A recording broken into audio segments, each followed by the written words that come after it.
Hey everyone, welcome to another Anime Kingdom review. See my title below? Yes, this is on episode 9 of SAO Alternative GGO. And I gotta say, I was wondering how this episode would go. It, left us at a cliffhanger with literally this gigantic group going on and trying to attack, M and Pito's group. And I knew that they were gonna win. But holy crap, did they win. This episode actually had a lot of action. The last one had some too, of course. Obviously, it was cool to see Fuka. It was cool to see Len going in there crazy. And like a lot of that one was mostly just the domination of the, the teams that were at the top in the last squad jam and everything. But this one was just, I don't know, it was just crazy to see. First off, we finally get to see Pito in action. Yes, we've seen her fight here and there when they're going up against, some mobs and stuff, but never in a PvP sense. And when we see her in this one, it does not disappoint at all. First off, I gotta say though, that even though they had numbers, they literally had no plan. They just marched on in. Some guys were just standing on the cliffs and stuff, not even looking at their surroundings. They're so sure that they're in the waterfall that they're just standing up there. They're not even shooting or anything. If they had shot the people on the cliff sides too into the waterfall, there is a lot more of a chance that M would have gotten hurt because his shield doesn't cover like all over the creation. But instead, since they only decided to shoot from straight on the head, none of them had hit him except for ricochets that had bounced off the walls and then of course hit him obviously. But still, they didn't even, M pretty much did not get hurt. He was able to throw some grenades, take some of them out. And then of course we have to see some of the the other guys that are with Pito and M because they're kind of an enigma. We have no idea of their skill. And some of the guys were like, oh, they're pretty crack shots too. And I'm like, all they did was shoot 4 guys in the back. Literally no showing of skill whatsoever. But Pito rushing down there. I was wondering how the battle was going to be with her. Because with Len, you see that she just is so damn fast. No one can keep up with her. And she's just literally running circles around her enemy. But Pito, she doesn't have that speed. But skill, strength, yes, she does. And pretty much just craziness, because if you see someone running at you, punching down and beating down your teammates with like the just her fist pretty much at points, sometimes the butt of their own guns, shooting them all down, grabbing another gun, shooting them, literally using any weapon that she could find and taking out. They had a huge group, may I add, taking them all out. I would literally be pissing myself like, nope, resign, I'm out of here, not even gonna chance staying there. And even like at that one point, just get to see even more of her attitude and how, we've already seen how crazy Pito is, but seeing her just like torture that one guy, shooting him over and over again, I was like, damn dude, just drop the guy and shoot her. Try to at least. Either way, they were going to die. But instead, he got shot like several times until she ran out of ammo and they decided, okay, whatever, throw a grenade, boom, dead.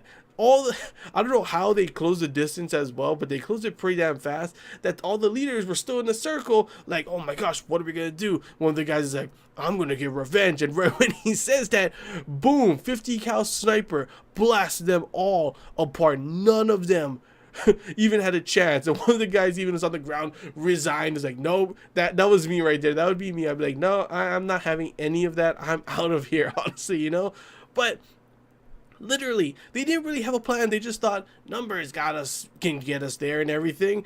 But nope, she literally just took pretty much a majority of them out. There was only like a couple of them that M took down, and those 4 guys that were shot in the back by the other guys. So pretty much, like they said, over 20 kills with Pito just in that one battle. Is just like, holy crap. Yeah, and she was even using the sniper, and I'm pretty sure wasn't using the bullet lines either, just like M. So that's another thing. Pito is just crazy and insane, and just honestly it's pretty enjoyable to see just how crazy the battle is when she is in it.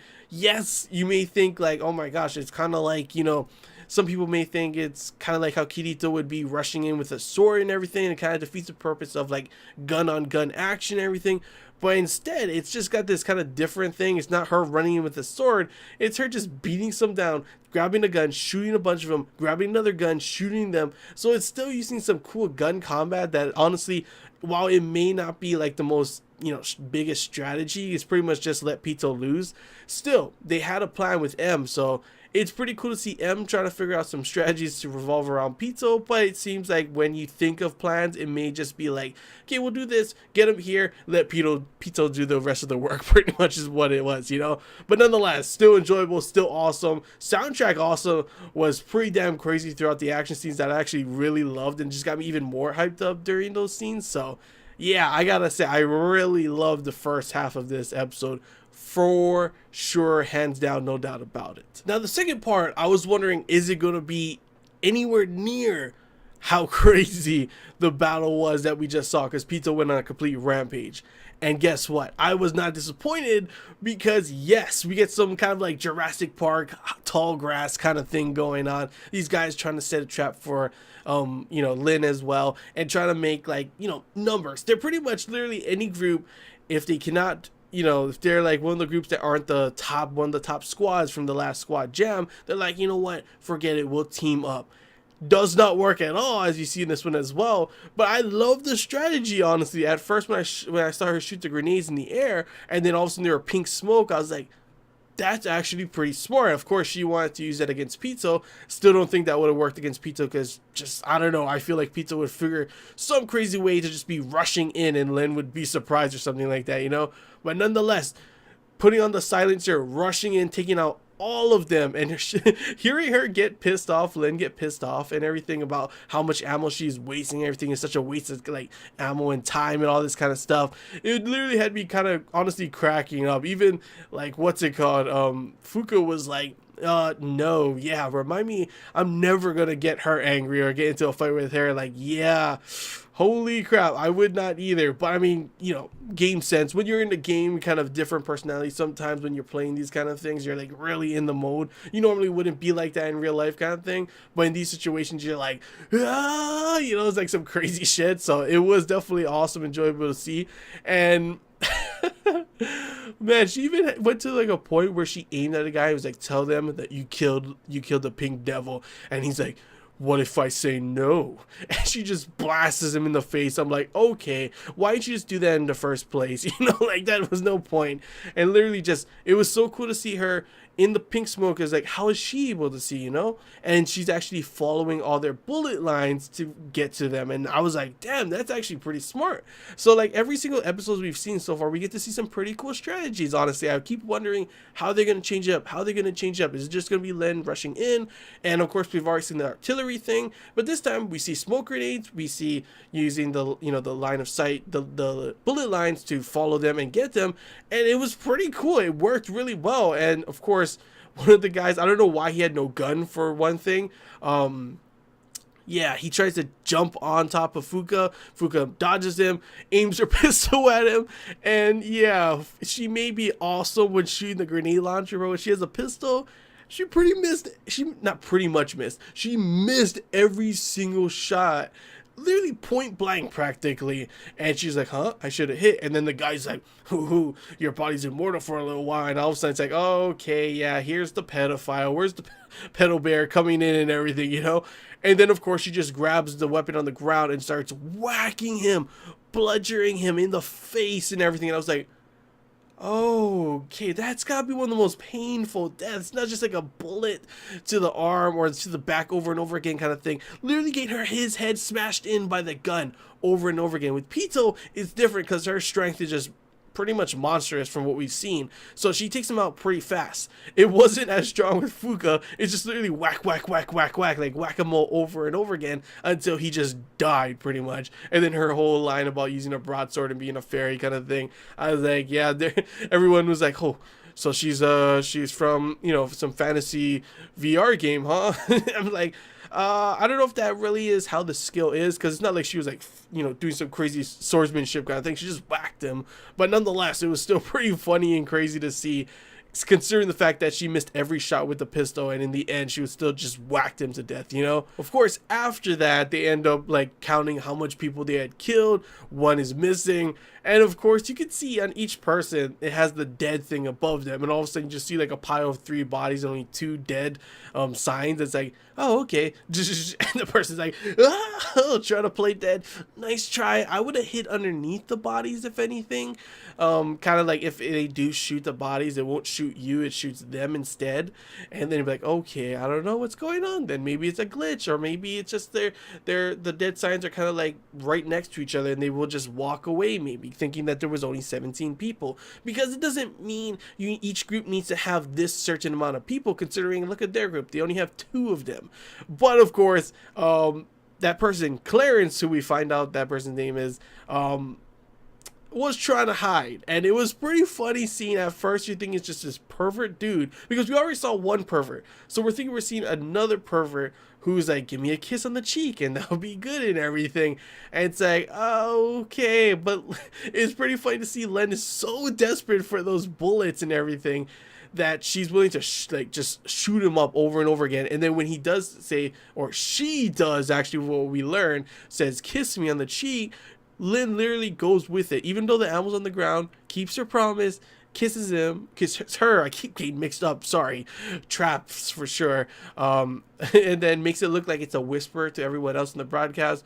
But it's pretty cool, because at first, when we were watching that part of the episode, I was like, is this really even necessary? This seems kind of, yes, it's funny at certain points, but it seems like this really is not needed. It's kind of just a way to, keep those people, keep them there while that other group, MMTM, I think, the ones that we had seen before, get in closer, kind of thing. That's like, seems like the only thing. And I was kind of like, this is kind of a waste of time. They could have just had them up here, and somehow they just maybe found vehicles and got there faster like that.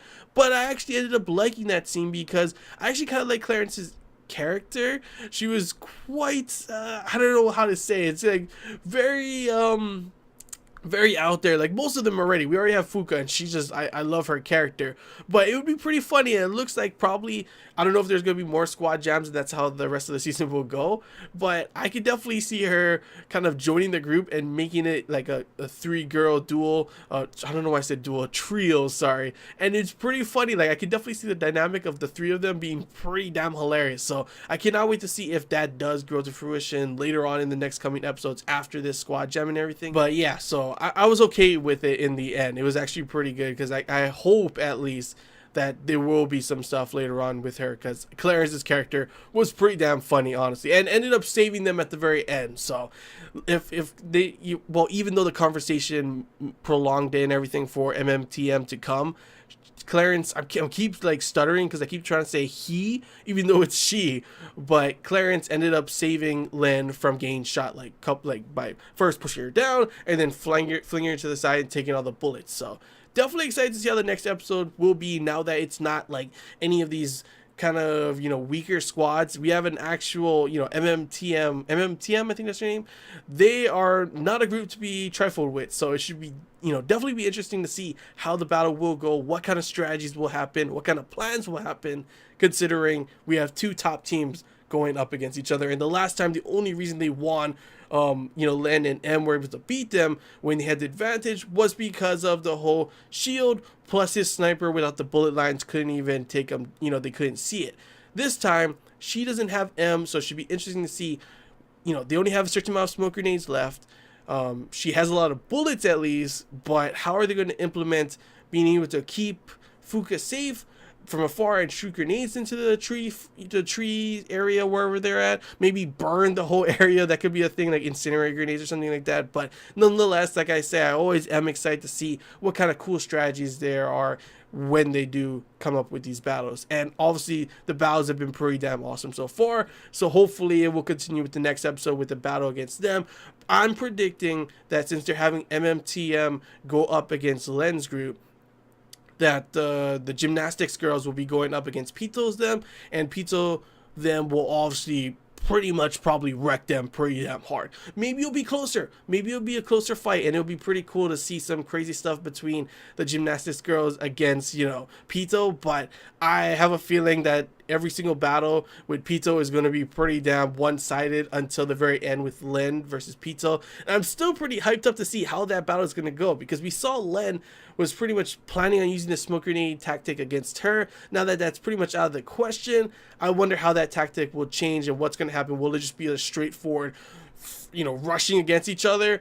I don't know. Either way, I'm definitely excited to see how these next couple episodes will go. But yeah, that's all I really gotta say, guys. Hope you enjoyed this Anime Kingdom review. If you have any questions, feel free to comment below. If there's anything missed and you want to talk about, comment below as well. And if you did enjoy, don't forget to leave a like. If you haven't already, feel free to subscribe for more content. And as always, I want to hear your guys' thoughts, guys. Anime watchers only. How do you feel about this episode? Good, bad? Do you agree with me? Disagree? Were you hyped up? Whatever you guys want to put, feel free to comment below. And as always, guys, source material readers, how do you feel about this episode? Was it pretty much in line with the source material? Was it not? Good, bad, whatever you guys want to do, comment below.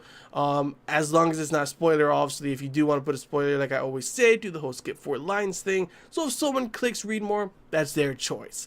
But yeah, that's all I really gotta say, guys. I honestly cannot wait to see how this next battle will go. So far, each of these battles have been pretty awesome, so I'm predicting that the next one will be just as awesome as well. So yeah, that's all I gotta say. So till next time, guys, see ya.